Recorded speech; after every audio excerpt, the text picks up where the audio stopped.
สวัสดีครับ FC งวดนี้เลยออกไปที่30ของเรามี03ถ้า FC ตามชุดนี้ไปครับก็จะได้ไปที่30ครับก็ถือว่าสูตรของเราตัวดี1ดี2และสู้แอลชนไปที่0มาตามเป้าเลยครับสำหรับชุดสรุปของเราก็ให้วิ่งบนไปที่0ถ้า FC ตามและวิ่งก็จะได้ครับวันนี้เราก็จะเริ่มจากสูตรนี้ครับไปต่อสูตรเลขวิ่งงวดที่19 4ตัวออกไปที่7 4 3 0ครับก็ถือว่า3เข้าไปที่ละ10งวดนี้สูตรนี้เลขวิ่งของเราได้7ลองดูว่างวดนี้จะมาให้เห็นไหม7ตัวเนี้ย18งวดผิดไปงวดที่15แค่งวดเดียวครับเลขวิ่งของเราครับก็ไปต่อเลยนะครับชุดวินของเราสูตรที่1งวดนี้2ตัวล่าง74ก็ถือว่าไม่มางวดนี้สูตรนี้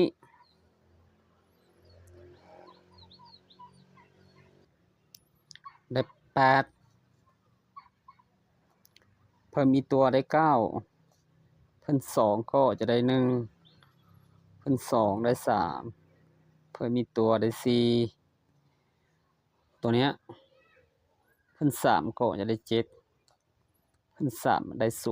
0สำหรับทุกวินสูตรที่1ก็ไปดูสูตรที่2สูตรที่2ตัวบน30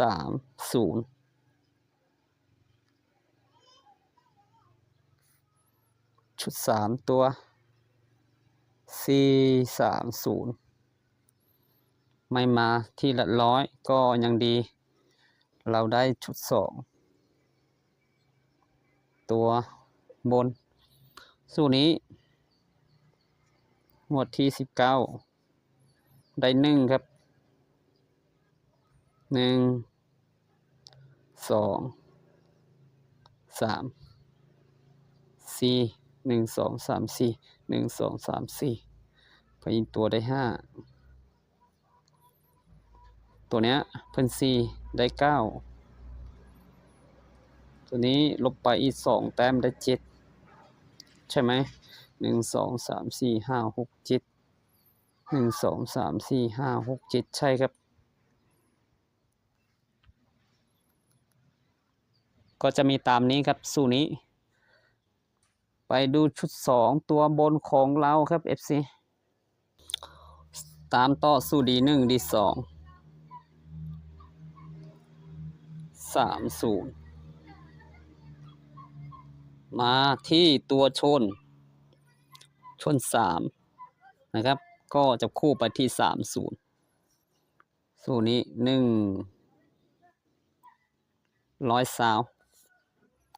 สูตรที่1วันนี้ได้8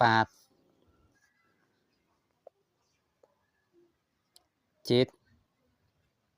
2 9 5 3 4ส่วนสูตรที่2ได้5 8 1 3 4 7เลย6ลองดูไหมวันนี้มันจะมาอีกไหมเดี๋ยวก็จะดึงสูตรนี้ไปครับเราก็จะหาตัวชนจะสูตรดี1ดี2 สูตรหนึ่งมี8สูตรที่2มี8เดินมาตรงนี้เดี๋ยว FC ก็จะงง7 2ไม่มี9ก็ไม่มี5 3 4 5 3 4ครับ5 3 4โอเคครับงวดนี้มี5ตัวครับภายใน5ตัวนี้มาแน่ๆครับก็ไปดูสู้ L ครับสู้ L D1 D2 ชนกับสู้ L ก็ตรงนี้ครับก็ถือว่างวดนี้ชนไปที่0เม็ดเดียวก็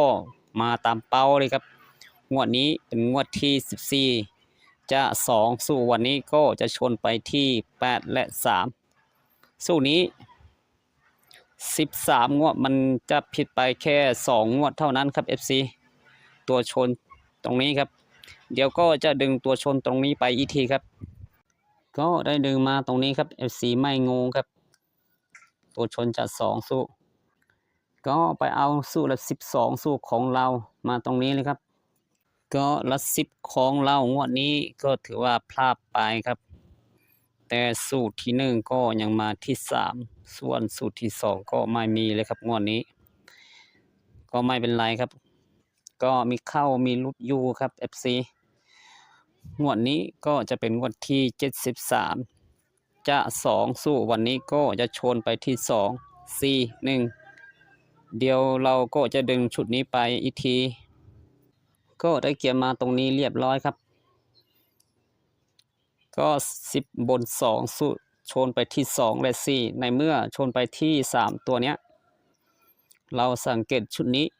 ก็ถือว่าไม่ชนครับถ้ามันไม่ชนง่ายๆนะครับ FC ก็เอาละ10ของเรามาจะคู่กับ8และ3ก็จะไปที่2 8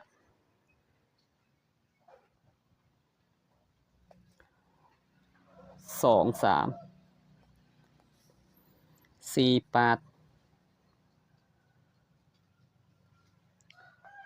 4 3ก็1 8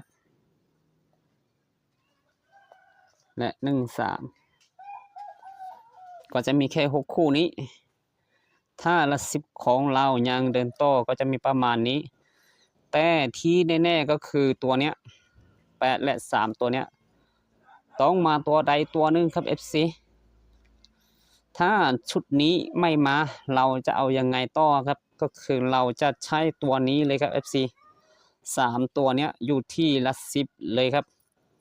ถ้า3ตัวเนี้ยอยู่ที่ละ10เราก็จะดึงชุดนี้มาไปที่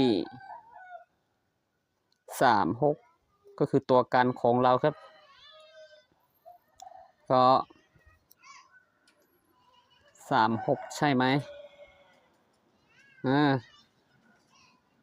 31แล้วก็34 37 39 30 30ใช่ไหม32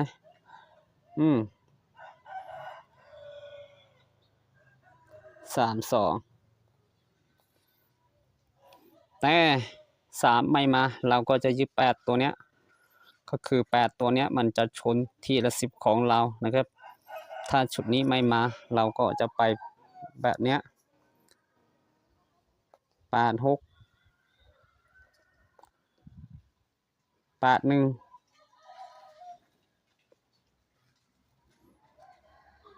84 87 80 89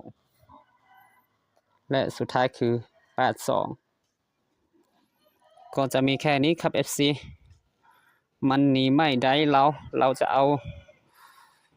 ทุกตัวอยู่ตรงนี้เลยครับ1 2 3 4 1 2 3 4 5 20คู่ครับตรงๆเลยนะถ้ามันเอาแบบเนี้ยก็ถือว่าชุด2ตัวบนของเราก็มาได้ถึงแค่นี้ครับถ้า FC ชอบชุดไหนก็ลองดูครับคลิปนี้ก็จะมีแค่นี้ครับ โชคดีครับ